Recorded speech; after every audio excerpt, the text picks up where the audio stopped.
Hello everyone and welcome! Today I'm going to be making and showing you how to make Dandelion Mead. Now for all my viewers and subscribers who watch my content, this is a complete change of content.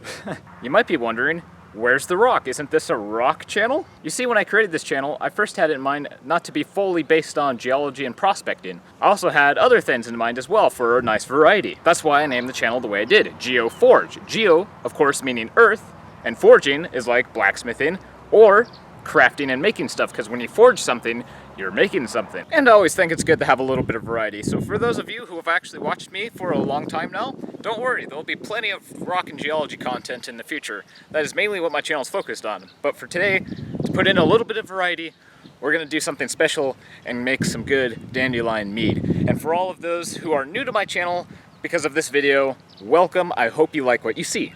So let's start by making some good dandelion mead. Now wherever you guys go to find your dandelions, whether that be your yard or somewhere else, make sure they haven't been recently sprayed, because the last thing you want to do is have a toxic brew. Alright, so after you've collected your dandelions, you want to separate the petals from the green part. You don't want any of the green going into your mead because it'll add bitterness. A little bit is fine, but you don't want a whole lot of it. Mainly petals, a little bit of green is okay. So what you might want to do is get yourself a measuring cup and just start filling petals up. This is going to take a long time. You're going to need an awful lot of dandelions, but once you have about 1 cup kind of packed down, we'll be ready to move on to the next method. But for now, it's just time to separate the petals out. Alright, so let's get into making the mead. So this recipe, of course, is for a 1 gallon batch, and I'm going to be fermenting in a 1 gallon glass jug. Now you can ferment in something else if you want. This is just what I'm using, and if you're going to ferment more than 1 gallon, you're going to need more petals. So it's about 1 cup of dandelion petals per 1 gallon. So if you're going to make 5 gallons, yeah, that's going to be a lot of petals for you. Now one of the things you need to do is disinfect your equipment, mainly the fermenting bottle here and the airlocks that we will be putting on top later, because there's going to be a rubber cork here with a hole opening for the airlock, and those all need to be disinfected, not just for bacteria but for wild yeast. Any bacteria or yeast that gets in there can infect your mead, and it could make it go bad and affect flavors, which is not what you want. So what I like to do is put my sanitizer into a 1 gallon jug just like this, because my sanitizer calls for it to be mixed in 1 gallon, warm water, and I just give it a nice shake. Alright, so once you've shaken up your solution into a 1 gallon container, or however you like to do it, what I do is then I open up the jug and I pour the contents of the sanitizer out into a container here. So then I'll set this over to dry for about 15 minutes. Now that we have the sanitizer into a container, we can put the rubber cork into the sanitizer, as well as the airlock. So now our stuff is fully sanitized. I'll take that out, just kind of soak it around in there a little bit. Then just take this out and set it somewhere where it's not going to get reinfected with bacteria, and allow it to dry out for about 15 minutes. Alright, so next we're going to boil about half a gallon of water. So I'm going to turn on the heat to high, and you're going to throw your dandelion petals in right about now, and you're going to bring it to a boil. One thing I should mention about the water is you want to use and make sure it's non-chlorinated. Where I live, my tap water is not chlorinated, so I don't have to worry about it. Just kind of stir it a little bit until it starts boiling. The dandelions. Now the smell of the dandelions might make your kitchen smell a little off, but that's just the dandelion smell.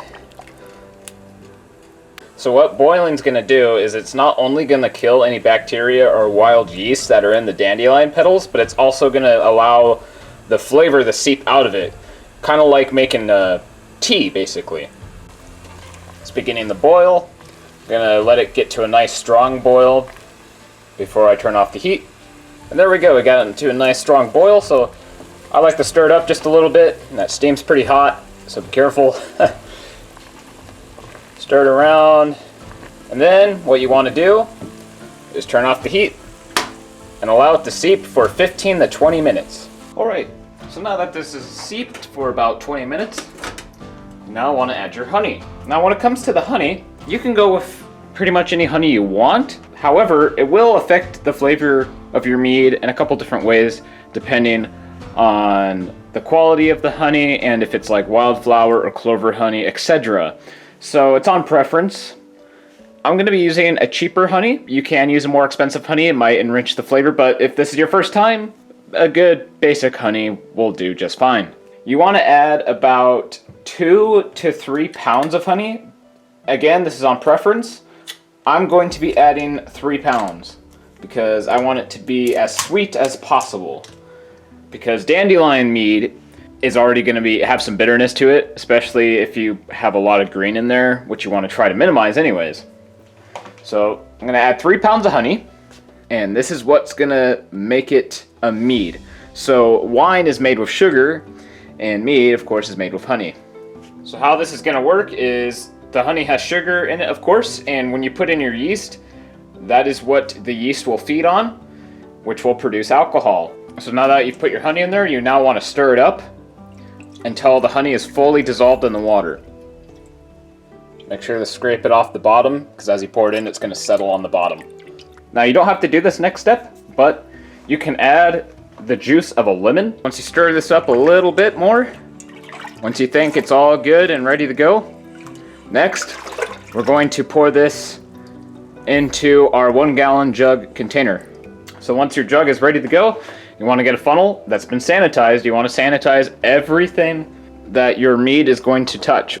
I recommend doing this in your sink because you might have a little spillage depending on how big your funnel is. So that way you don't make it too big of a mess if it spills out.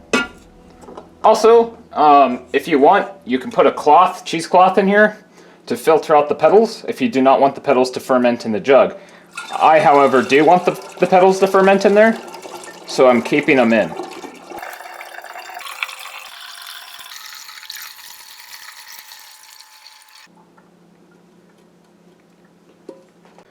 Alright, so after pouring the mixture in your jug, this is what you should now have. I recommend wiping off the jug on the outside just in case you had some spillover so it's not a sticky mess.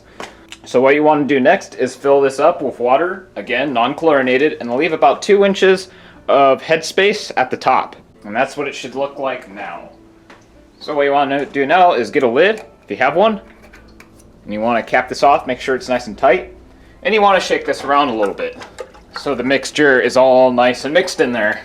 Alright, so after you mix that, you're probably going to have a little bit of foam at the top. Just open it up and kind of let some of that out. So next what you want to do is prepare your yeast. Now there's many yeast options you can use. What I'm going to be using today is this yeast right here. This is a champagne yeast. Now you can look up the different yeasts that are out there and find one for your liking. A couple recipes recommend using this, so this is what I'm going to be using. 1 yeast packet can make up to 5 gallons. I'm going to probably put about half of the packet into this instead of the whole thing. And then once you open this, you want to seal it up and refrigerate it, and you can reuse it for another batch of whatever you want to make with the yeast that you have in about a month. So going off the instructions on the packet, you want to put your yeast into about 90 degree-ish water, I believe is what it said, and you want to mix it around in here and let it sit for about 20 minutes before pitching it into your mead. Alright, so after you activated your yeast, you want to just pitch it in. Before you pitch in your yeast, you want to make sure you're going to have enough room in your gallon container for 2 inches of headspace, so you may need to pour a little bit out if you put a little bit too much in, because this is going to add. Before you throw in your yeast, you want to make sure the temperature of your mixture here is below 90 degrees Fahrenheit. So you can either do that by guessing by touch, this is pretty cool, or you can use a thermometer and measure it. But make sure it's below 90 degrees before you pitch your yeast. Once it's in, you can see it increased the headspace, but not too badly. It's about perfect, maybe a little over 2 inches.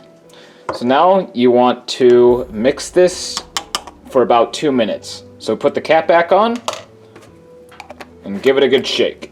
Alright, so after you give it a good shake, take off the cap. Next you want to add your rubber cork right in the top here. Make sure it's got a nice good seal. Press it on in there. Next you want to put on your airlock. Stick it in the hole, press it in there. Add water to the line I already have, and then put your cap on.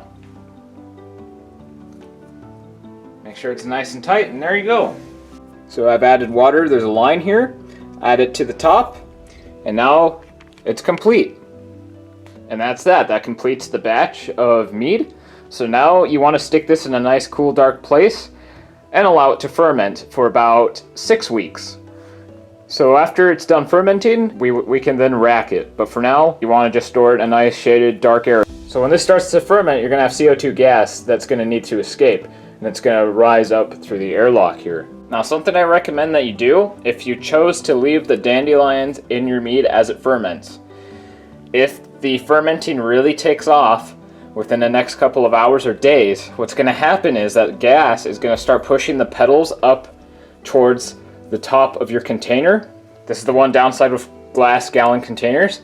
It'll push the dandelion petals up towards the nozzle and it'll create a plug, and that gas will push the material up into your airlock and overfill it, and it'll start to overflow down the sides of your container. So if you're afraid of that happening, I recommend getting a tray to set this on top of, so if that does happen, it'll spill over.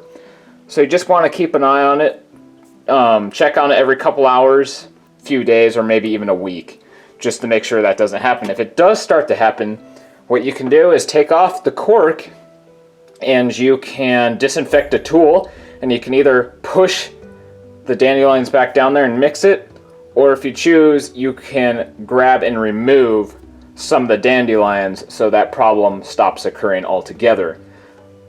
But once the fermenting settles down, that problem should end and you can forget about it and let it ferment for about a month or two. And there you have it. That is how you make dandelion mead. So hopefully in about 6 weeks or a couple months or whenever it stops fermenting, we'll be able to rack that soon.